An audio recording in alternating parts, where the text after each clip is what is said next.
Gloire au Seigneur. Shalom chez vous, shalom de partout. Vous nous suivez en ces moments. Que la paix et la grâce de notre Seigneur Jésus-Christ soient avec vous. Nous sommes reconnaissants envers notre Seigneur de ce que ce matin, il nous fait grâce d'être ensemble, d'être comptés parmi le vivant. Que toute la gloire lui revienne. Soyez bénis, vous qui nous suivez en ces moments. Nous sommes dans notre page du dimanche dans sa présence. Et ce matin, par la grâce de Dieu, nous allons parler sur le pardon. Le pardon qui est un petit mot, mais cependant difficile à pratiquer. Nous parlons du pardon parce que c'est le fondement même de beaucoup de choses, tant spirituelles que physiques, dans nos vies respectives. Il y a des moments où nous faisons allusion aux démons, aux sorciers, aux féticheurs qui nous envoûtent dans certaines circonstances de nos vies, face à certains blocages, face à certaines limitations. Mais cependant, il arrive que les démons, les sorciers, ne soient pour rien, quelquefois dans ce qui nous arrive, mais ça peut être juste un problème de manque de pardon. Un problème de manque de pardon. Le pardon, comme je venais de le dire, c'est un petit mot, mais difficile à pratiquer à cause du cœur de l'homme. L'homme pardonne difficilement. Par nature, l'homme pardonne difficilement. L'homme excuse difficilement. L'homme accepte ses torts difficilement. La nature de l'homme fait que l'homme puisse rejeter la faute aux autres. Souvenez-vous d'Adam et Ève. Adam dira à Dieu, c'est la femme que tu m'as donnée. Et la femme dira au Seigneur que c'est le serpent. Donc il y a eu une suite d'accusations de rejeter l'erreur, la faute à autrui. Alors, nous voulons ce matin tous ensemble comprendre le pourquoi nous devons pardonner. Il est très important, frères et sœurs. Par définition, selon les dictionnaires, on nous dit que pardonner, c'est renoncer à sanctionner quelqu'un, être indulgent pour la faute qu'il a commise. Renoncer à sanctionner quelqu'un, être indulgent pour la faute qu'il a commise. On nous dit encore que c'est tenir une offense, une faute pour nul, renoncer à punir, à se venger. Aujourd'hui, dans la société, dans nos familles, il y a beaucoup de vengeance. Il y a beaucoup de pertes à cause du manque de pardon. Il y a beaucoup de divisions, de séparation à cause du manque de pardon. Le dictionnaire nous dit encore c'est oublier, c'est excuser. Souvent les gens disent que pardonner ce n'est pas oublier, mais Le dictionnaire nous dit, c'est oublier. Le synonyme de pardonner, c'est oublier, c'est excuser. Le pardon, frères et sœurs, intervient dans notre propre vie. C'est-à-dire que nous devrions apprendre à nous pardonner nous-mêmes. En se pardonnant soi-même, nous nous libérons de la culpabilité. Nous nous libérons des remords. Il y a des moments où vous êtes attristé, découragé, paralysé, parce que tu t'es jamais libéré, tu t'es jamais pardonné toi-même du mal que tu as fait, des actes que tu as posés. Tu continues à te condamner. J'avais fait, j'avais dit, si seulement je n'avais pas fait telle chose, si seulement je n'avais pas exécuté cela, et cela vous amène à sombrer davantage dans la tristesse. Cela vous bloque, cela vous paralyse d'une manière ou d'une autre. Cela peut même vous éloigner de certains milieux, vous éloigner de personnes qui vous aiment, vous éloigner de personnes que vous aimez aussi. Le pardon intervient au sein du couple. Il y a des couples qui ont perdu un climat de paix, d'harmonie, un climat de joie, qui ne vivent pas le bonheur du fait que le pardon n'a jamais intervenu dans leur rapport. Nous devrions apprendre à nous pardonner. Souvenez-vous de Adam et Ève toujours. Après ce qui s'était passé dans le jardin d'Éden, il est arrivé que Adam, que Ève avait trouvé dans le jardin d'Éden, avait perdu le jardin. Adam a été chassé du jardin. Adam a été obligé, après le jardin d'Éden, à cultiver la terre, à manger à la sueur de son front. Mais malgré tout cela, la vie avait continué avec Ève. Ils ont eu le premier fils à la personne d'Abel. La vie avait continué. C'est parce que Adam avait eu à cœur de pardonner sa femme à la personne d'Ève. Imaginez si Adam avait refusé de pardonner Ève. D'où serait venu Abel? Que serons-nous devenus? Comprenez quel serait le sort de l'humanité. Le pardon ouvre les portes. Le pardon nous amène à prospérer. Le pardon nous libère de beaucoup de choses, frères et sœurs. Le pardon intervient dans le couple, dans le famille aussi.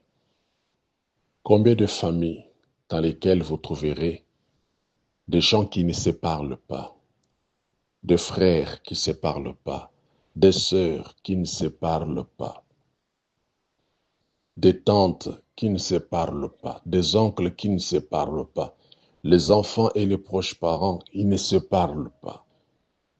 Combien de familles?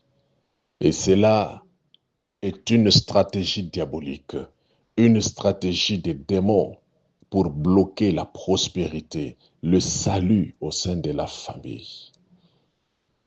Cela affaiblit la famille. Cela fera disparaître la famille. Cela limite la famille. Bien-aimés, si nous sommes réellement éclairés par les rayons du grand soleil Jésus-Christ de Nazareth, qui est la lumière, et que nous sommes lumière, nous devrions apprendre à nous pardonner les uns les autres. à nous pardonner les uns les autres. Il y a des familles qui ne se visitent même pas. Il y en a d'autres même lors de funérailles, ils ne viennent pas. Ils ne viennent pas. Chacun marie sa fille comme il veut, sans pour autant faire intervenir le membre de sa famille. Bien-aimés, faites un effort. Que le Saint-Esprit vous aide. Que le Saint-Esprit touche votre cœur cet avant-midi. Que tu te pardonnes d'abord toi-même et que tu arrives aussi à pardonner tous ceux qui vous ont offensé. Que le Saint-Esprit vous donne cette force-là de pardonner. C'est possible, car avec Dieu, nous ferons des exploits. C'est possible. Tu peux pardonner ton mari, tu peux pardonner ta femme, tu peux pardonner tes enfants, c'est possible. Tu peux pardonner tes frères et sœurs, c'est possible. Tu peux pardonner tes tantes, cela est possible. Le diable fait en sorte que vous ne puissiez pas vous unir. Le diable fait en sorte que vous demeurez dans cet état d'esprit, dans cet état d'âme.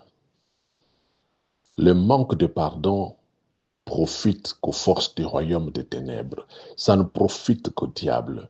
L'union fait la force. Là où il y a l'unité, il y a la vie, il y a la puissance, il y a le pouvoir. Là où il y a l'unité, c'est un fondement solide. Il y a le progrès et l'avancement. Comprenez, si vous êtes unis en famille, combien de projets pourrez-vous affronter avec facilité, avec efficacité et rapidité. C'est dans l'unité que nous pouvons construire. C'est dans l'unité. La famille, frères et sœurs, est sacrée. La famille est sacrée. On ne choisit pas sa famille. On ne choisit pas son père ni sa mère. On ne choisit pas ses enfants. On ne choisit pas ses frères et sœurs. Dieu nous les impose. Dieu nous les impose. Et la volonté du Seigneur est parfaite. Quel que soit ce que tu vois dans la vie de ton frère, dans la vie de ta sœur, la volonté de Dieu est parfaite. Apprends seulement à pardonner. Rapproche-toi de Dieu. Plus tu te rapproches de Dieu, plus tu aimes le Seigneur, plus tu médites la parole de Dieu, plus tu as une vie de consécration, tu auras plus de force à pardonner. Tu te sentiras mieux lorsque tu as pardonné. Mais plus vous vous éloignez du Seigneur, pardonner vous sera difficile. Vous sera difficile. Pardonner fait partie de la nature de Dieu. Dieu qui nous a pardonné en premier, qui a accepté de prendre notre place à la croix, de descendre au travers de son Fils Jésus-Christ. Dieu a accepté d'abandonner le trône à cause de moi, à cause des fous. Dans Éphésiens, chapitre 4, le verset 32, on nous dit « Soyez bons les uns envers les autres. Soyez bons. » C'est-à-dire faites le bien envers les uns et les autres. Compatissant, vous pardonnant réciproquement, comme Dieu vous a pardonné en Christ. Comme Dieu vous a pardonné en Christ. Cultivons la patience. Cultivons la patience envers nos frères et sœurs. On nous demande d'être bon. Sois bon, mon frère. Sois bon, ma sœur. Sois compatissant. Sois compatissant. Cela est parfait devant le Seigneur. Et dans Colossiens 3, le verset 13, on nous dit « Supportez-vous les uns les autres. Et si l'un a sujet de se plaindre de l'autre, pardonnez-vous réciproquement. De même que Christ vous a pardonné, pardonnez-vous aussi, si réellement nous sommes dans la lumière. » Si réellement nous sommes enfants de Dieu, nous devons apprendre à nous pardonner. Nous devons imiter Jésus-Christ, car il est le chemin, il est la vie, il est la vérité. Supportez-vous les uns les autres. Tous nous avons des faiblesses, tous nous commettons des erreurs, car nous sommes des hommes. Seul Dieu, un seul, est parfait. C'est pourquoi nous devons apprendre à nous pardonner. Dans Matthieu au chapitre 6, le verset 14 et le verset 15, écoutez ce que le Seigneur déclare. Si vous pardonnez aux hommes leurs offenses, votre Père céleste vous pardonnera aussi. Mais si vous ne pardonnez pas aux hommes, votre Père ne vous pardonnera pas non plus vos offenses. Comprenez que cela est très capital. Apprenons à pardonner ceux qui nous ont offensés, ceux qui nous ont fait du tort. Apprenons à les pardonner. Lorsque tu pardonnes ton frère, ta sœur, celui qui t'a offensé, c'est un avantage pour toi-même. Tu permettras aussi au Seigneur de te pardonner. Tu permettras aussi au Seigneur de te pardonner. Souvenez-vous, lorsque les disciples ont posé la question au Seigneur, ils avaient une préoccupation. Seigneur, apprends-nous à prier. Apprends-nous à prier. Et dans la prière qui a été faite de notre Père, le Seigneur a dit, pardonne nos offenses, comme nous pardonnons aussi à ceux qui nous ont offensés. Vous comprenez que dans la prière, la notion du pardon est très capitale. Est très capitale, frères et sœurs. Le Seigneur tient beaucoup à ce que nous puissions nous pardonner les uns les autres. Le manque de pardon, je le disais, nous divise, nous sépare, nous éloigne. Ça nous éloigne même de Dieu. Ça nous ferme la porte du salut, la porte des faveurs divines. Ça nous ferme les écluses des cieux. La rosée du ciel ne va pas couler, ne va pas tomber sur nous. Apprenons à pardonner. Si tu tiens à ce que le Seigneur te pardonne, apprends aussi à pardonner. Matthieu 7,12 nous enseigne, tout ce que vous voulez que les hommes fassent pour vous, faites-le de même pour eux, car c'est la loi et le prophète. Dans Matthieu chapitre 11, le verset 25, il est écrit, et lorsque vous êtes debout, faisant votre prière, si vous avez quelque chose contre quelqu'un, pardonnez, afin que votre Père qui est dans le ciel vous pardonne aussi vos offenses. Là, c'est le Seigneur qui parle. Lorsque vous êtes debout faisant votre prière, ma sœur, mon frère, tu vas à l'église chaque dimanche. Dans la semaine, tu entres en jeûne et prière, tu vas à la montagne pour chercher le Seigneur. Mais il y a un principe. Tu dois apprendre d'abord à pardonner ceux qui t'ont offensé. L'absence du pardon cause problème à l'exaucement de nos prières. Bien-aimé, tu aimes le Seigneur. Il est vrai que tu aimes le Seigneur. Il est vrai que tu es toujours à l'église. Il est vrai que tu donnes beaucoup d'offrandes. Tu fais beaucoup d'aumônes. Tu payes des dîmes. Il est vrai que tu sers l'Éternel d'une manière ou d'une autre. Mais il y a un problème. Tu es bloqué quelque part. Tu es lié quelque part. Tu es limité quelque part. Il t'est difficile de vivre la gloire de Dieu. Il t'est difficile d'être exaucé. Pourquoi? Tu n'as jamais pardonné. Tu as même juré. Tu as même juré. Tu n'as jamais pardonné. Lorsque vous êtes debout faisant votre prière, vous comprenez que pour bien prier, tu dois libérer ton cœur. Il y a des personnes que tu dois pardonner. Il y a des personnes que tu dois libérer de ton cœur. Libère-toi cet avant-midi. Libère-toi ce matin, afin que Dieu te visite. Ne te retrouve pas en enfer parce que tu n'as pas pardonné. Ne te retrouve pas en enfer, bien-aimé. Nous ne connaissons ni les jours de notre mort, ni les jours de l'enlèvement, raison pour laquelle prends des dispositions pour sauver ton âme. Prends des dispositions pour la cause de ton salut, car il est écrit, travaillez à votre salut avec crainte et tremblement. Lorsque vous êtes debout faisant votre prière, si vous avez quelque chose contre quelqu'un, pardonnez. Celui qui ne pardonne pas, je ne vois pas pourquoi il doit payer ses dîmes.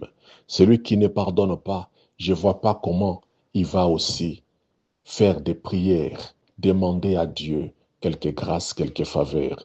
Comment allez-vous présenter des offrandes à Dieu? Comment pouvez-vous servir à Dieu, le Seigneur sans pouvoir pardonner? Comment? C'est déjà un obstacle, c'est déjà une barrière. Cela va vous empêcher de prospérer spirituellement. Vous serez une proie devant l'ennemi. Vous serez une cible facile. Si vous avez quelque chose contre quelqu'un, pardonnez, afin que votre Père qui est dans les cieux vous pardonne aussi. Raison pour laquelle nous sommes affaiblis. Comprenez pourquoi vous êtes affaiblis. Comprenez pourquoi vous êtes affaiblis. C'est pourquoi, quelle que soit la dimension de ta prière, mais tu es toujours faible. Faible devant les attaques des sorciers, faible devant les attaques de l'ennemi, faible en tout et pour tout, parce que tes portes ne sont pas verrouillées, tes portes sont grandement ouvertes, parce que tu n'as jamais appris à pardonner. Tu continues toujours à parler du mal de ceux qui t'ont fait du tort.